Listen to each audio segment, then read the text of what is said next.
Let's talk about how this precious plant that we have known for centuries, this precious plant that is ancient, is not a problem, but instead a mirror and potentially a solution for so many.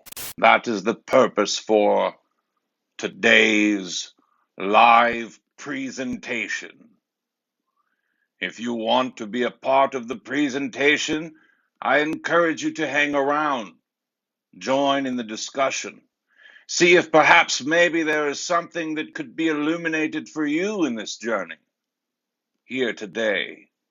Perhaps not, but perhaps so. I will start with my general perspective of this beautiful plant that we all love in some way. This beautiful plant has been around for centuries, as I've mentioned previously. But only in the recent century has it garnered negative stigma in society. This negative stigma is perpetuated by the narrative that is pushed by powerful leaders, powerful companies, powerful money.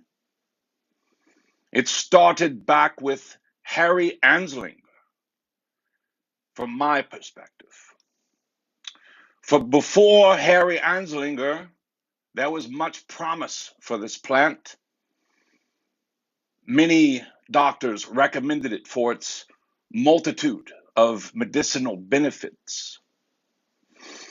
But if you grew up in the recent decades, then likely you were around authority figures that painted this ancient plant in a negative light, calling it things like pot, calling people potheads, telling us that if we have this plant in our life, that we are not going to be motivated and we're going to be lazy. We won't amount to anything. So many scientific studies that then lead to articles and speakers talking about the plant in a negative light are bought and paid for scientific studies. If you look into the power of the placebo effect, you realize why big pharmaceutical companies do not like the placebo effect. It illuminates the power of our mind if we recognize that this ancient plant is psychotropic, psychedelic, psychoactive. Therefore, our mindset and setting is most important. Dopamine regulation, serotonin, melatonin, cortisol. These are the levels that most people should pay attention to if they feel they have negative effects with this plant. In fact, most people that feel they have negative effects with this plant, if they merely adopt a new routine of being free from screens for the first hour of the day and the last hour of the day, and get 60 minutes, maybe 30, at least 30 minutes within nature, immersing in nature, being present, taking deep breaths, watching a squirrel or the birds fly without looking at your phone, and letting go of any other thoughts that try to be pervasive and take over. Practice this art. The art of metacognition, thinking about thinking, and reduce negative stimulants like negative media, fear-mongering media, which extends past traditional news and goes into content creators that open their videos and creations, triggering the fear muscle. You hear the conspiracy sounding music that comes alive sometimes on these videos to suck you in turning off the negative narrative, exiting relationships that don't serve you anymore, discovering something deeper about yourself, finding where your purpose is and fueling that, utilizing this powerful ancient plant for spiritual transformation, recognizing that any resistance to that notion is a conditioned resistance by way of society. But it's not on us to get upset and roar at society. There are plenty of people that are doing that.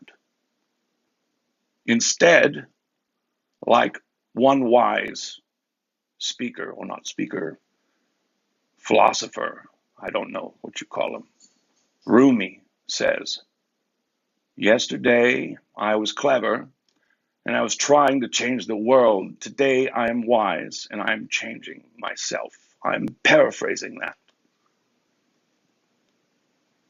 The point is that if you look into the history of this plant and you look into the conditioned thought around the plant, and you first take note of the most powerful thing you possess, which is your thought, your autonomy over your thought,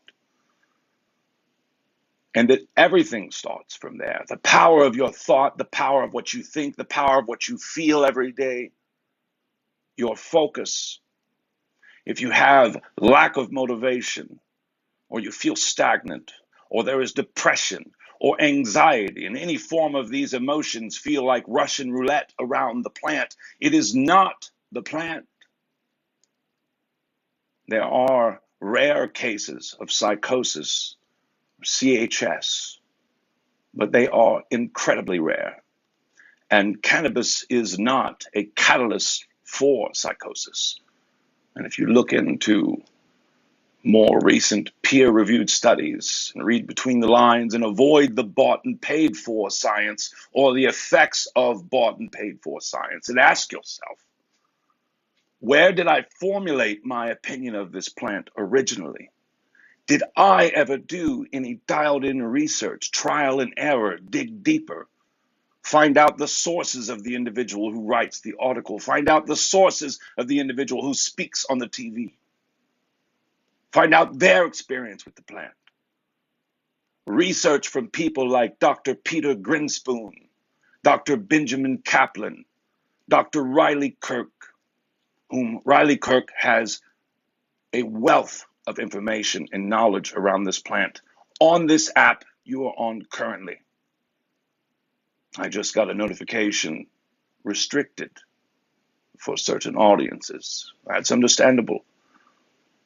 They don't want us to have the power of thought. If you understand that the war on drugs was never about the drugs, but instead war on consciousness, if you take a step back and look at your macro perspective of the world that you inhabit, and you look at the recent Nobel Prize winner from 22, I believe it was 3 physicists, perhaps 4. And in their research and in their studies, they proved that how we have historically perceived reality is incorrect. More and more science points to consciousness is what is fundamental.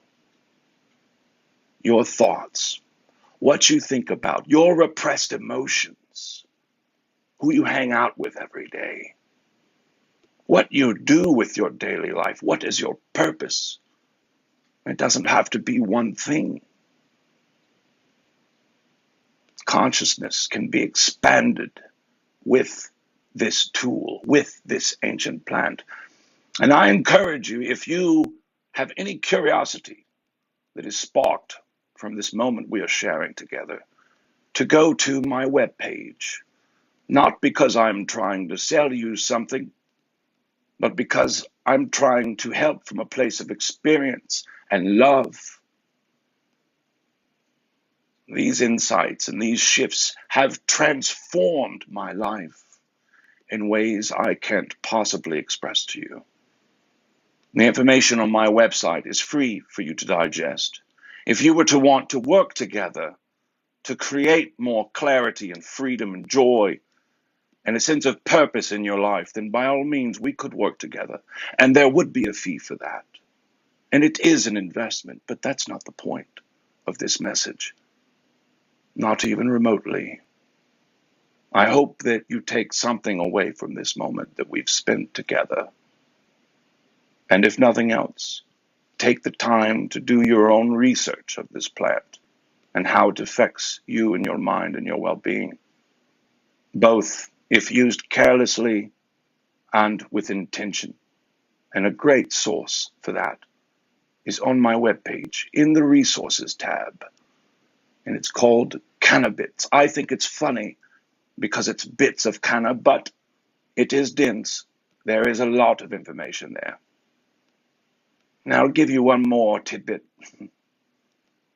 A previous version of myself could not have held this voice for this length of time on a platform where I am sharing in the moment, live. There's no chance for me to go back and edit. It wouldn't have happened. I didn't change the fact that I have cannabis in my life. I have in the past. I've taken my breaks. I've documented them and experienced clarity. But self-sabotage showed up elsewhere, woven in the fabric of my daily existence. I am still on this road. I've also created a community. If you yearn for growth within, whether this plant is in your life or not, and you vibe with me, it would be my honor to have you in that community. And you can find the details for that also on my webpage. Thank you so much for being here today, for sharing this moment with me. This was random. There was no plan for this. It just happened.